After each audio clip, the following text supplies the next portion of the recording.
Final hour overdrive continues. TSN 1050 on the TSN app, your home smart speaker, up on TSN 2. Bryan Hayes, your dog Jeff O'Neill, Jamie Noodles McLennan, and look who has joined us around the table here. One of our favorites, Wendel Clark. How you doing, Wendel? I'm good. Good to see you. Good to be here, guys. Yeah, great seeing you. We haven't had you in studio here in a while. I think the last time you were here, you were giving me my captaincy jersey. That's it. Remember how ridiculous that was? That was a bad move, Wendell. The bad move. Yeah. Had an attitude problem. You probably ripped the C off the next day. I did. I did, and I put it on my own jersey. Yeah, that's right. I wouldn't say I have great leadership qualities, but I try, right? I mean, that's probably all you can ask for. Yeah, I think 90% is lead by example. That's exactly right. And people call me the captain. I can't control what other people are going to call me, Wendell. So it's great to see you. Great to have you in here. And obviously you're making the rounds, right? You're teaming up here with Novartis and the Pros Talk Prostate Awareness Campaign. Yeah, I'm with Lanny in the West and Guy Carbonneau in Quebec, and we're kind of just getting the information out there for us guys because it's the big one for the guys, prostate cancer. So just making it more than the 1 month awareness. It's awareness for the whole year. It's our biggest cancer that hits the guys. Yeah, well, I was looking at the stats before you came in here. Like most common cancer in Canadian men and third leading cause of cancer-related deaths in men. Like that's, I mean, I think we've all known that, but it says something when we should be talking about it publicly, right? And that's what you're doing. Yeah, or just getting it out there, talk, because you know us guys, we don't want to do anything about it or talk about it. So if we can make sure that we are doing something and talking about it, we're only here once. Right. Might as well try to make it as long as we can. That's right. Clarky, what isn't the most important thing? Like, how do you tell a buddy that when they get to a certain age, whether it be 40, like I know some guys that just don't want to go to the doctor, they don't want a checkup, they don't want this. How do you just, and you shouldn't have to talk people into wanting to do it. You know what I mean? What do you think is most key for that? No, you're totally right. It seems like we go into more of a shell as we get older and think we're even stronger. And actually it goes the other way. You don't. And like anything, if you catch it early, everything's very beatable. If you're catching it early, stay on top of it.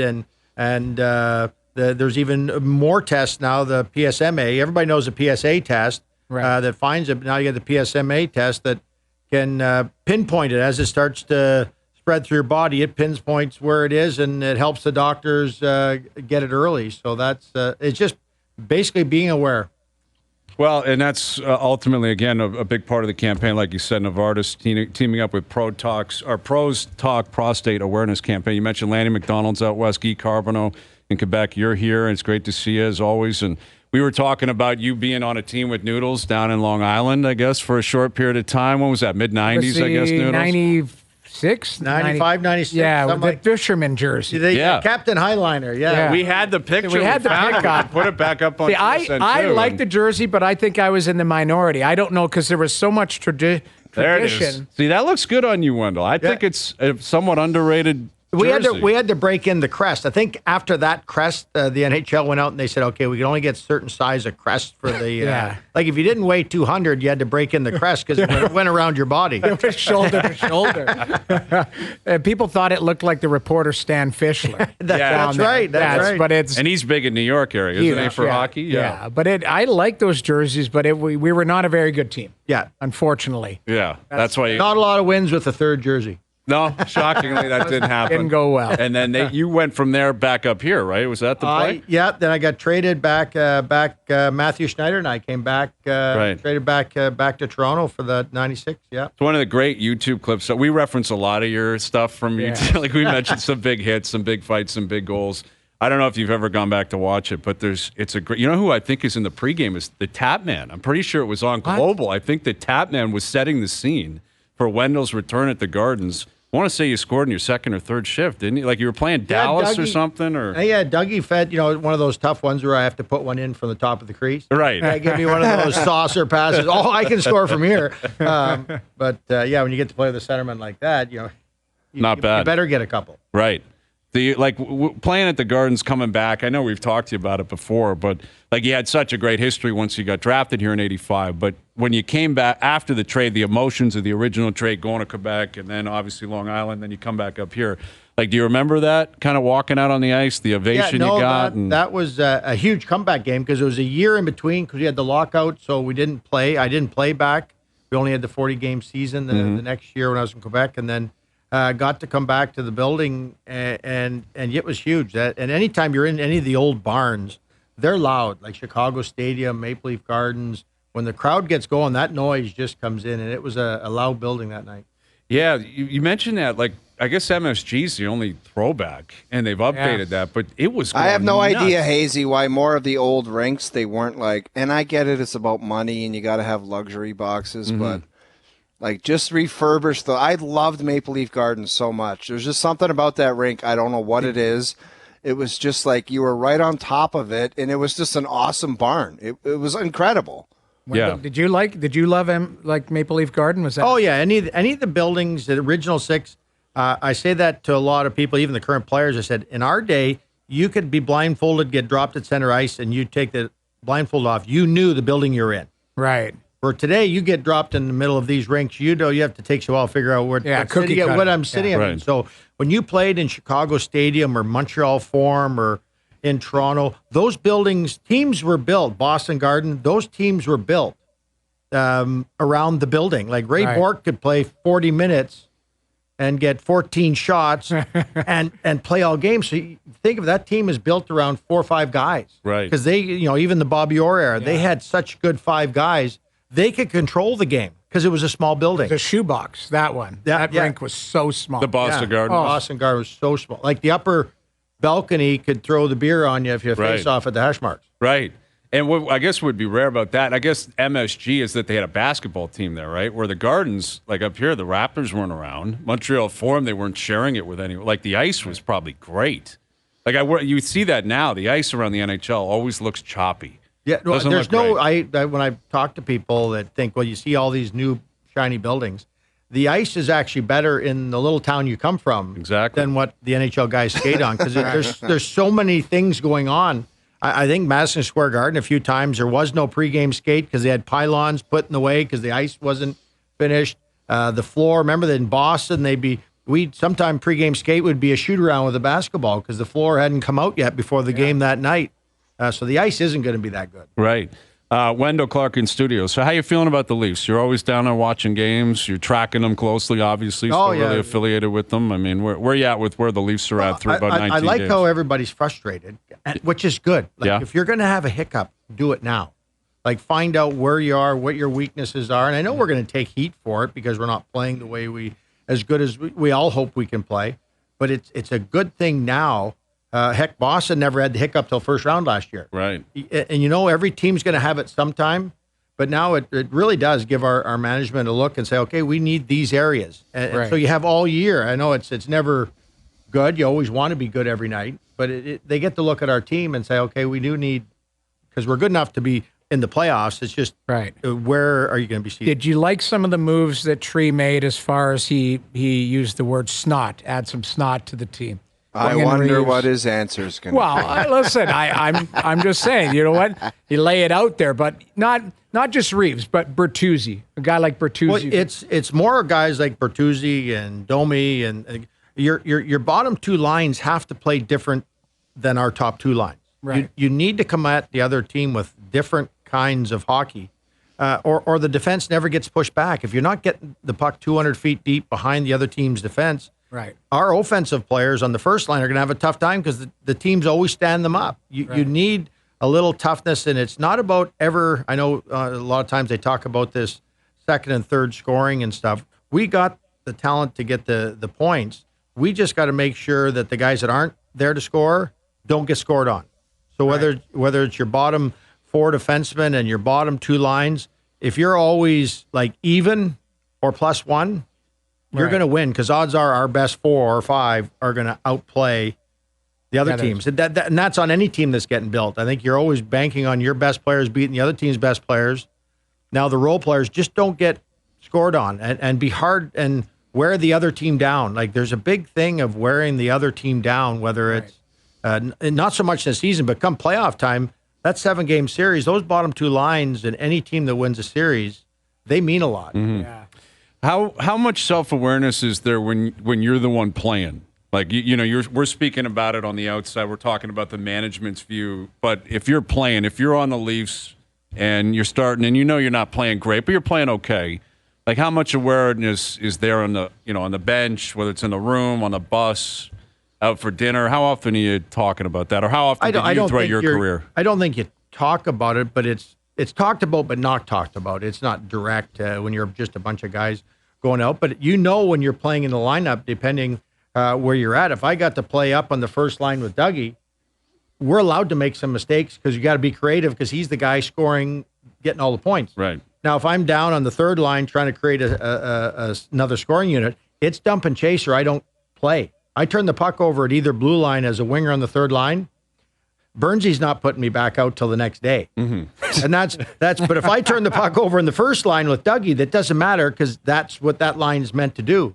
But that third and fourth line, it's get it in, get it out, get it deep, make sure the other team has to play 200 feet so they get tired. Mm-hmm. And that's going up and down the lineup. That's hockey 101. That's not different in any other city. That's everywhere. Well, you mentioned Pat Burns, and today there was a firing in the NHL. Dean Evison was let go in Minnesota. There's been a couple of them already this year.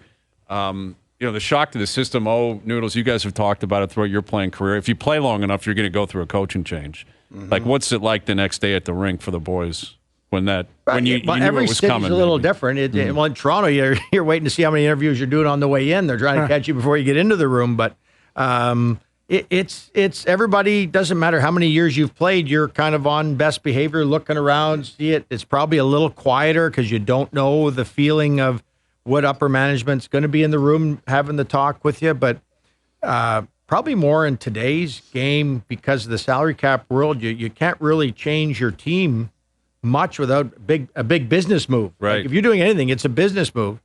Where I think the example is Vegas. They've been in the league, 6 or 8 years? Yeah. They haven't been bad yet. That's crazy. They have not been bad yet, and they're on their third coach.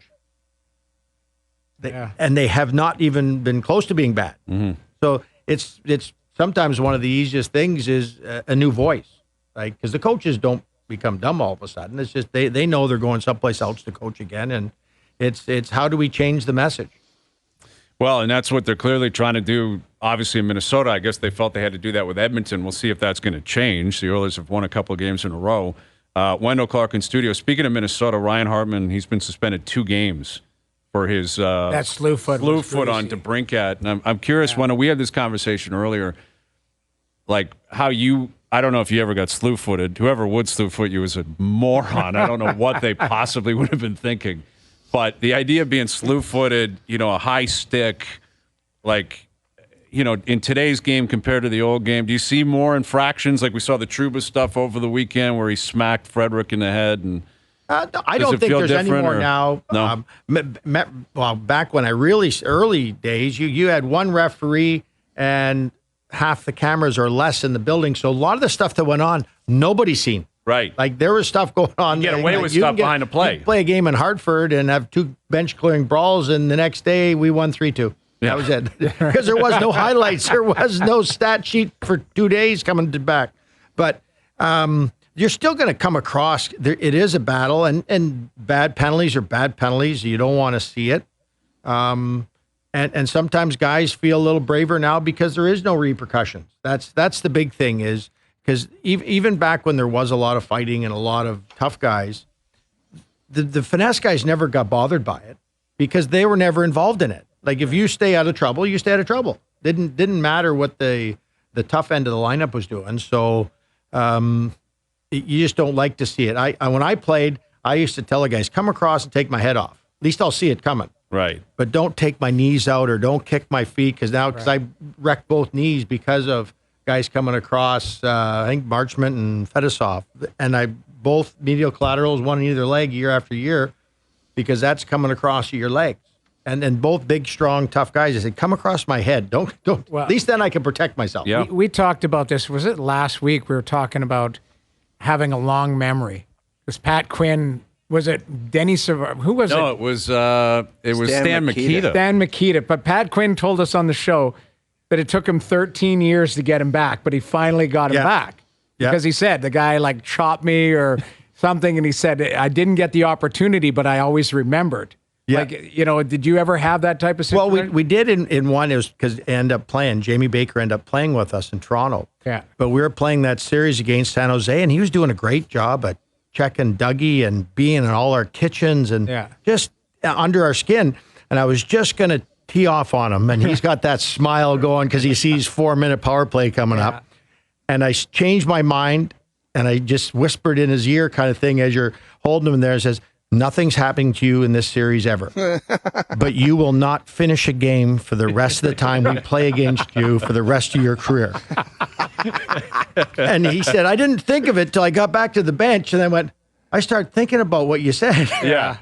And, because that's in the old days. You won't finish a regular season game as long as you play. Yeah. And he would told me that when he got to Toronto in 86 or 87 there. Or 96 or 97. It's a great line, though. How often would you have to send a message like that? Like, would that be guys that maybe weren't fighters necessarily? Yeah, a lot of times it's not the fighting part. It's just you're that's what's going on. That's why I say you're team tough when there's scrums. Intimidation. Hayes, do you know how many guys told me my rookie year or first couple of years, this is my last year, I will take my stick and wrap it around your head because I don't care. It's my last year. And you're like, maybe he's right. Like, maybe he doesn't care. Yeah, it's intimidation. It's a little, because if you, everything is an extra second. I always say a power forward gets room. So your Cam Neely's, your Rick Tockett's, they got room because you didn't know how they were going to react when they got to the puck. So you give those guys, or Probert the best at it probably, a 30-goal guy. It's not like he had a lot of skill. Right. But he had everybody so scared that he gets a couple extra seconds. Now he can do stuff with the puck. Like Gretzky and Eisman, they intimidate you with straight skill.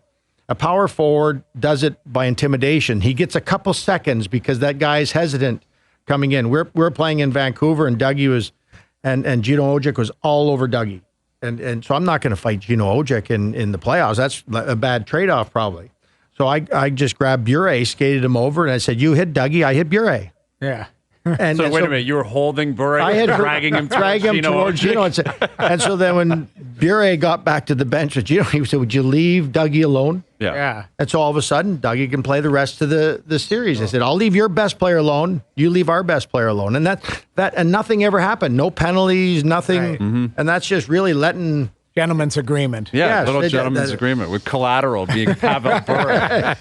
You're coming with me. We're going to have a conversation. That stuff is not even close to happen these days. Like no, that is nothing. Like I'm not that. sure who would even, like, you look at using the Leafs as an example. I don't know. I don't find their star players are often in those situations too often either. I guess it's a two-way street. No one is. I guess like star players, like the best players in the league, like you mentioned Dougie at 94, Gilmore was one of the 5 or 6 best players in the world at that point. Like what he did between 92 and 94, I put him as the best player in the game for that 2-year window, that what he did for our team. And everybody's going to say that for their best players in their team, but what Dougie did for our team.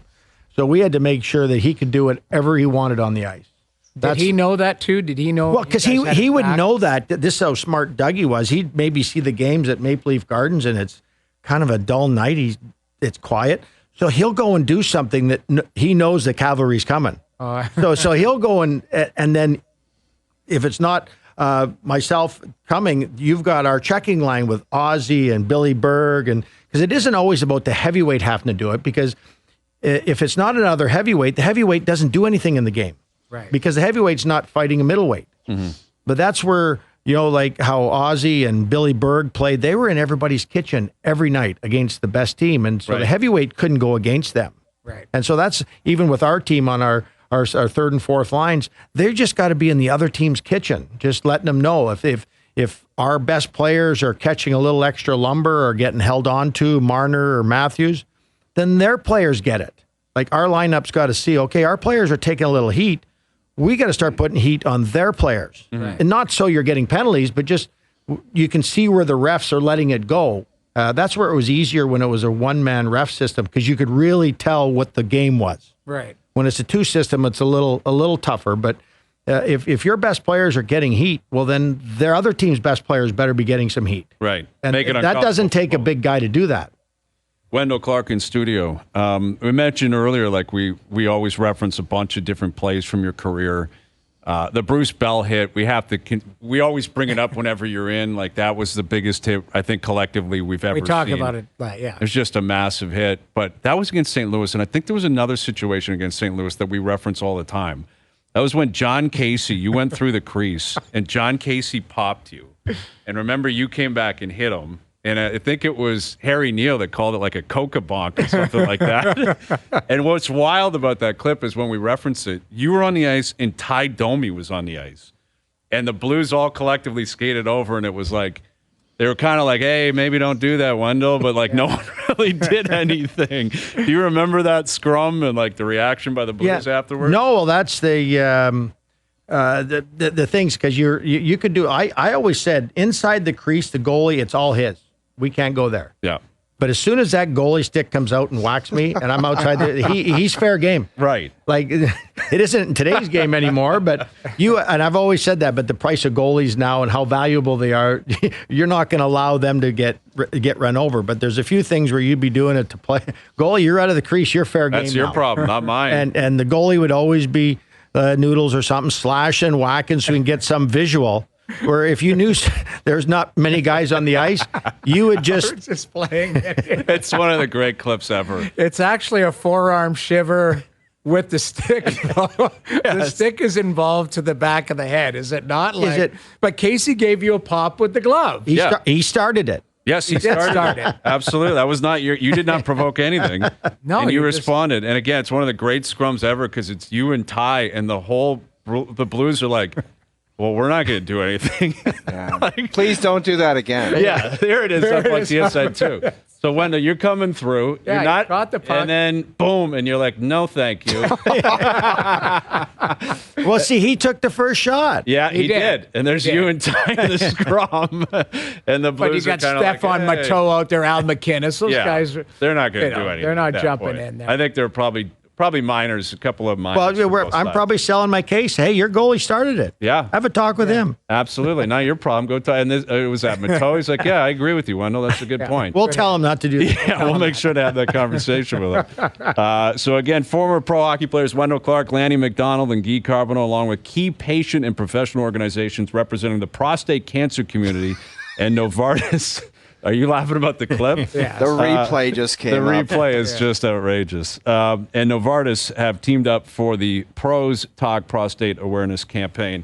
You'll be doing a lot of interviews. Can't imagine that clip will come up the next time you're No, doing this might be interviews. the only time that comes up. It probably will be. But it's an incredible cause, an incredible campaign, and we always love seeing you. So thanks for popping in. Great, great being in. And prostationcanada.ca. Yep.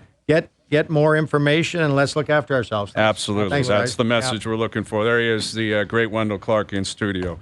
Great seeing you as always. Steve Phillips coming up. Our best bets brought to you by FanDuel a little bit later in the hour. OverDrive continues. TSN 1050 and on TSN 2. All right, we'll get to our best bets brought to you by FanDuel later in the hour. Hayes and Bro on the Vikings laying 3 tonight. So nothing's happening yet in baseball, and yet the rumor mill's out there, and we're talking significant, members of the media in baseball. Jeff Passan, working for ESPN, incredibly connected, breaks a lot of stuff. Dude, I can never figure out, Hazy. Like, things could have happened by now, but it seems like there's always a delay. Yeah.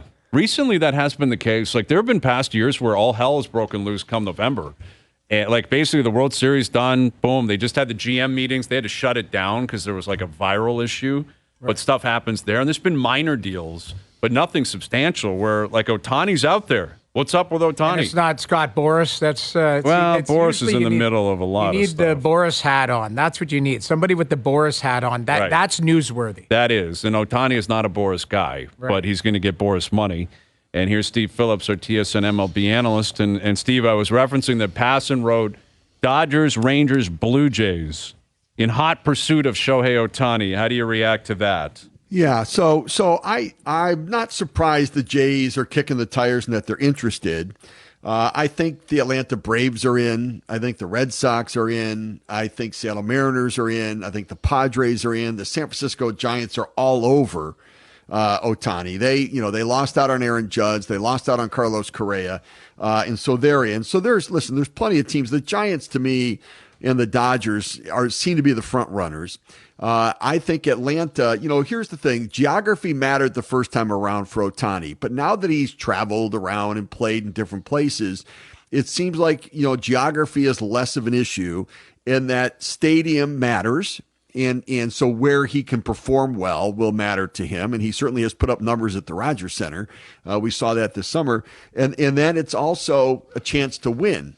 And I think that when you start looking at that, the Braves really are a place that, in Atlanta could be a place where he's played well there. Plus, you look at their roster, the way they've locked up all of these stars for under market values, and they did it so that they could overpay somebody more than maybe what they would want to. They're set up for it, and they're geared to win for the future. I think the real question for the Jays is, it's not the idea of signing Ohtani. It's what does it mean for your business plan and your baseball plan moving forward?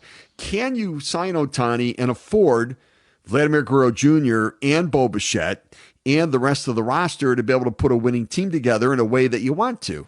And I think that's the question. So, it's interesting that the Jays are in. It may be that look, I think Ohtani's going to get a deal where he's going to get opt-outs after 1, 2, and 3 years, where he can, make sure that his arm's right for pitching.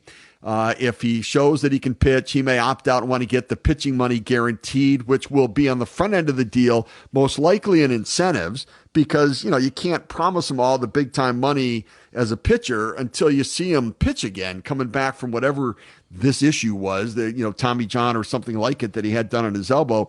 So, I'm not surprised the Jays are linked to it. It just doesn't feel like a Blue Jays kind of move to me. If the Blue Jays were seriously in on it, Steve, would you consider Toronto a market where, would they be on par with markets like the Yankees, the Dodgers, or would it be one of these scenarios where it be, if you want to make this happen, you got to go $100 million over? Is that what Toronto would be facing in this type of negotiation? I don't think so. I think that there's a marketing value that you could come up with for Ohtani with the Blue Jays. He's an international star as it is. Think about how many times we thought to ourselves, boy, if Mike Trout had played on the East Coast, how much more publicity and well-known and appreciated would he be? We can't say that about Ohtani. We can't appreciate Ohtani anymore, and he was on the West Coast. So I don't know that his value in a marketing point of view for himself is going to be lessened in any way by wherever he goes to play, whether it's Toronto or Chicago or New York or Texas or Boston. I think he's now an international star. Now, I could make up a storyline where, the communications, you can start saying, okay, well, maybe there's a way for the business of ownership for the Blue Jays to expand into Japan, and Ohtani being at the forefront could really be a part of it, because this isn't, from a baseball perspective, it's a risky contract. It just is. I mean, he was the most protected pitcher, and he broke down again, and he's had 2 Tommy John surgeries. Remember, he pitched in a 6-man rotation, was very protected, and yet he broke down again. And so now how do you manage him as a pitcher when managing him as the most protected guy still allowed him to break down? And so from a baseball perspective, it's a big risk. And there's got to be ownership thinking there's some major business value in this, because my experience is that a big time contract like this does not pay for itself, in marketing. It just doesn't, is my experience around it. Now, maybe it's changed in a way, and I'd love to see the numbers that justify it. But, winning is what is going to really make this work. And can they keep Vladimir Guerrero Jr. and Bo Bichette if they get Ohtani? And it feels like if the answer to that's no, then this is a major pivot away from what we thought the direction of the organization was going to be, just a year ago, where we thought the future of the Blue Jays and what they'd look like. Yeah, it does feel like you almost have to separate the way Shapiro and Atkins have historically operated with the possibility that ownership would be involved here. Like, that seems to be the only play that would add up here, because I'm with you in terms of the way Mark Shapiro and Ross Atkins have operated from Cleveland to Toronto. paying $500 million for a player just does not seem to be something that would be in their wheelhouse. I don't know how smart it would be, regardless of who the player is, Hayes. No, I mean, I hear you, but what I'm saying is, this would not be the first time if this is what's happening, and it certainly will not be the last time an owner said, go do it, because I want it. And if it happens that way, what's Mark Shapiro going to say? No? Right. I mean, yeah, no, listen, as an executive, here's the thing. There were times, look, when I made decisions, like when I went and got Piazza, initially I was told I couldn't do it from ownership. One owner said yes, the other said no. And I'm like, now what do I do? They each own half the team. And so, so I had to sort of regroup, go back, pull all the business and baseball people in and go back and present to the owner that said no to get him to get over the hump to say yes. And then it was a matter of, and then the thing was brought up was, well, if he plays well, we're going to have to sign him. There's going to be pressure to sign him. I'm like, isn't that the idea? We want to get him to play well. And then, listen, if we need to take a hit that we can't sign him, I'll take the hit. But those big decisions are ownership decisions. The idea of, are you going to give Vladimir Guerrero Jr. A $250, $300 million contract in Bo Bichette? Those have to be run by ownership because, you're mortgaging the future of the organization. You're talking about 10-year deals.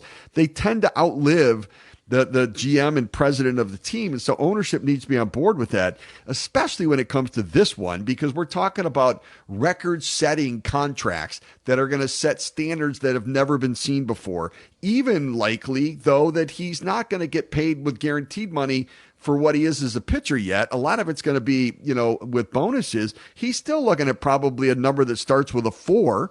And bonuses that take them into the 5s. And nothing's been done like this. I mean, you had Mookie Betts and Trout down in the low 4s, but this is a completely different standard of a contract right now. So ownership is going to be way involved in this. It's not ever exclusively a baseball decision when you've got this many zeros on the back end of it. Right, with Steve Phillips, and obviously that would apply, as you said, to the future of Vladdy and Bichette. But in terms of building that baseball team, 5-7 years down the road, different because Ohtani's older. But if you put Ohtani on this team and subtract either one of Bichette or Vladdy, they're a better team immediately. So, how do you reason with that, the pivot that would be happening here if you're going to move off, Bichette and or Vladdy long term because you've signed Ohtani? Yes, the big picture, the next 5 to 7, 8 years, et cetera, is a different story. But going into 2024, even if he's not pitching, his bat alone, he's still a superstar. He still immediately improves your team over anyone else that would be currently on it or anyone else that's available right now. Yeah, I mean, you're talking about, the top OPS player in the game, and even as a DH, he's a significant impact as an offensive player where he'll walk, he'll get on base, he'll steal bases. He does things that the Jays don't have anybody that does what he does. And so he's the whole package, the 5-tool player, and he'll give you, that kind of production. And at some point you're going to get the pitcher there. Now, the question is, if you're going to pay him $50 million a year, then where do you go to take money away from other positions? So it means that you're going to have to go with, Biggio at third. Maybe that works okay for now. But again, remember, a year from now or 2 years from now, when Biggio is going to make $6 million, you're now expanding your budget beyond that. And so you can make it work in the short term, maybe. But the question is, how do you keep doing it in the long term? You've got to have young players playing around them. And listen, remember, Alex Rodriguez got the biggest contract in baseball back in the day, $252 million. The reason it was $252 million, this was when I was with the Mets and we said no. He got the $252. And again, the reason, there's nobody else near it, but he got to $252 instead of $250 because they wanted to double the most significant contract in all the sports. The Kevin Garnett deal at the time was $126 million. That's why A-Rod got $252. But he went to Texas. He won the MVP and they were last place team twice. Mm-hmm. And so, it matters to have money left to be able to build the roster around that superstar. And because remember, in Seattle, they had Randy Johnson, Ken Griffey Jr., and Alex Rodriguez and didn't win a World Series, right? And so, then you sign one of them. That's great. But especially in baseball, it's not like the NBA where if you get LeBron James, you can dominate, or in the NFL where you get a quarterback and you can turn your entire picture of your franchise around with the right quarterback. Baseball's not like that. And so I think that's the challenge is how do you build a roster when given one player $50 million? Steve, Ross is no dummy, and I'm sure he understands that he was not talked about in a positive manner in the exit of last season. Does that affect your mentality as a general manager, like going into the next spring training where you feel you kind of got to get a positive vibe going as opposed to like just the way it ended for the Blue Jays? Or is it just kind of that went away and now it's business as usual? Yeah, I think that, general managers are people, and so it affects you. I remember going to the winter meetings after we had a bit of a down season. People were sort of down on us, and I remember I was with Mike and the Mad Dog in New York, right at the Ramada Inn bar across from the hotel or the stadium where they had remote there. So I'm over there just before the winter meetings, and I walk in, and people from me to an arm's length away from me cup their hands around their mouth. They're booing me and lunging me. Boo! I got introduced and they're booing me. Like, look at me in the eye and booing me. And so I said, well, thank you all for the warm welcome. I appreciate that. But of course it affects you, right? And so I went to those meetings and I wanted to do big things. I wanted to make moves, and we did. And I came back and I was the toast of the town. We made all these moves and we got Alomar and everybody was excited and everything else. They didn't work. And yet, so you can't get caught up in what the fans think, yet what the fans think does impact you, and it impacts ticket sales. And I think from an ownership point of view, the perception of your franchise matters. And so I do think that there's some part of that, and ownership is really affected by it, is my experience. They don't like to get booed. They don't mind the general manager getting booed and the players or the manager. They don't like when they get booed. And so I think that, when everybody's got sort of a sour taste and they think they underachieved, I think everybody's motivated to do something. And the question is, how big does it have to be to turn the momentum around? Something's going to give here soon, Steve. News will be breaking. We look forward to it. When it happens, we'll get you back in here. Thank you for this today. We appreciate it, buddy. Hey, guys. Hey, my pleasure. Good to catch up with you. All the best. Steve Phillips, our TSN MLB analyst. I don't think the Boos are waiting for the Bills when they arrive to Buffalo because, they've lost a bunch of tight, close games. They're 6-6 now. But something to chew on, brought to you by Boston Pizza, Canada's favorite sports bar. From touchdowns to tie bites and puck drops to pizza, BP's elite lineup of apps, wings, and ice-cold beers, always dialed in for game time. Hustle in your local BP tonight. We were asking, do you have faith Josh Allen and the Bills can turn their season around? We've been polling people on Twitter, 72% voting no. Wow. Which I would vote no right now, too, at 6-6. Sometimes you just are what you are, man. Isn't that a big enough sample size where that's what you are? Yeah, well, that's it. They're a team that's one-dimensional, largely offensively. It's Josh Allen, who was a beast yesterday, and then tries to find Stephon Diggs. If not, maybe Gabe Davis every 3 or 4 games shows up. That defense. Dude, Josh Allen, he had a throw, Hayes, to Gabe Davis. It was the hardest throw I've ever seen, and he caught it. I couldn't believe it. In the rain, too, right? Yeah. Yes. That was. He was slinging. So good yesterday. He's got a strong arm, like a rocket. Like Romo was pointing that out last night, and he's got a great arm, and he's big. He's got legs. He's mobile. Which makes you ask, how are they even close to being in this position? Exactly. Is it the turnovers alone? Listen, he's not perfect. Yes, that's a good point. The turnovers have not been good for him. He's got to clean stuff up, but this is such a wasted opportunity because the way he played last night, there's not 3 better quarterbacks in the league than that. No. There's Mahomes, maybe a healthy Burrow, Allen, that's he's in that group. It's Mahomes and then him. There's 17 games in a season. They paid him that money for probably 13 games like last night, did they not? Yeah, they did. Yep. That's what you need to expect. And his cap hit goes up even more next year. I don't think his cap hit's that high this year, which is even more frustrating because this was a real opportunity. And you look at the playoff picture in the AFC, the Bengals are done. The Chargers have been a mess. Oh, my God.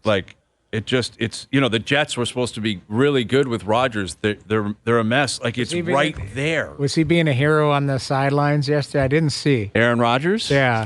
I didn't pick up. That was on Friday when Timmy Boyle was out there. Yeah, I don't know because we were on the air. I didn't really He see probably him was either. like, I'm not going to be seen with this guy out there slinging it around. Yeah, he doesn't want to be associated with Tim Boyle. No. And it was Thanksgiving. He's probably back home. He's like, that's enough. Like, it sounds like he wants to return and play. I have no idea why that would possibly be a good idea. Yeah. Like, the Jets are 4-7. They're out of the playoffs. It's over. Why Can't would you just wait until next year and try to give it one last shot? Like, it was a massive injury and massive surgery. You're going to force your way back. How about the Pats losing to the Giants? Oh, yesterday? my We haven't even Did you mentioned see the that. look I on can't Belichick's believe- face? Oh, it's sickening. They're tanking, though. I think that's a good loss. Cool. I don't know why we played that. Is there any reason we played that? Go ahead, JP. You got to explain that. I'm a Pats fan. Oh, okay. There you go. Now that makes sense. He was You played it. in the Like, he's in there background. cheering. I'm like, did I miss something? Are you a big Tommy DeVito guy? Is he related to you? Are you related to Tommy DeVito? No, you're right, though. If you're a Pats fan, I think that's a great loss. You want a top 3 pick, you'll get a good quarterback. But do you think that that's what Belichick is like? No. You think Belichick is saying, I got the best chance to lose with Mac Jones playing quarterback? Maybe he is, man. Well. Maybe he's just like, if we want to get this kid from USC, we're playing Mac He's Jones. doing a good job. Mac Jones is a really, really Dude. bad quarterback. That's right a now. big miss for Billy B. Like he made that selection, man, and it's like, no. Terrible pick. Although he looked okay in his rookie year, Mac Jones. Like, at times, he legitimately looked pretty good. Like, they made the playoffs, I think, his rookie year 2 years ago. I mean, it wasn't his fault. The kicker. Now, was that wind that blew that out of there, or what? Like, I don't know. Like, I don't know. They lost. not a 37. Like, it wasn't that far of it a wasn't. kick. But it's such a bad game. You can't even talk about the game. It was- You can't even It like, was there were some nonsense. great tweets yesterday. It's like, if you're not a Pats or Giants fan, you're a degenerate if you're paying attention to this game. Or you should be probably jailed if you're watching that game without any association to either team. It's awful. Pats and Giants. All right, Monday Nighter tonight, we'll get to our best bets brought to you by FanDuel. We had some big news in the NHL today. The Leafs are off. They're back in action tomorrow night. OverDrive continues. TSN 1050 and on TSN 2. Hazy, how much do the Bears get into your grill? Or are they a team where you make your selection, you're like, I don't even think about these guys because they're that bad? Are they in your headspace at all?